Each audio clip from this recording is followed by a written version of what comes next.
ভাগ্যিস ফ্রিজে কাতলা মাছের পেটি ছিল, তো সেই পেটিগুলো দিয়েই এই রেসিপিটা করে নিলাম। আর এটা ভীষণ পুরনো একটা সাবেকি রান্না, তো এই রেসিপিটা দিয়ে বা এই খাবারটা দিয়েই কিন্তু এক থালা ভাত অনায়াসে শেষ করে ফেলা যায়।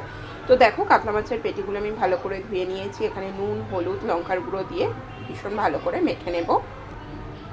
ভালো করে নুন, হলুদ, লঙ্কার গুঁড়ো মাখানোর পর এখানে দেখো, এখানে যেহেতু 6টা পিস মাছ আছে, তো এখানে আমি 12টা মতো চিংড়ি মাছ পেস্ট করে নিয়েছি, তাতে দিয়ে নিয়েছি একটু নুন আর কাঁচা লঙ্কা। এবার এই চিংড়ি মাছ বাটাটা এই মাছটার মধ্যে ভালো করে মিশিয়ে নেব। এবার এখানে দেখো একটু সাদা সর্ষে আর কালো সর্ষে মিশিয়ে বেটে নিয়েছি, আর দিয়ে নিয়েছি নারকেল কোড়া, সেটাকেও খুব ভালো করে একসাথে পেস্ট করে নিয়েছি। আর আছে কাঁচা লঙ্কা বাটা, নুন দিয়ে এটাকেও আমি দিয়ে দিলাম এর মধ্যে, দিয়ে খুব ভালো করে মিশিয়ে নেব।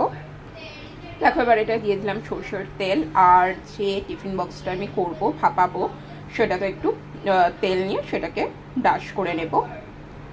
এবার এটাকে টিফিন বক্সে ফিল আপ করে নিয়ে ঢেকে দেবো, কভার আপ করে দেবো। আর চেরা পাকা লঙ্কা দিয়ে দিয়েছি, তোমরা ঝালটা নিজেদের মতো বুঝেই দেবে।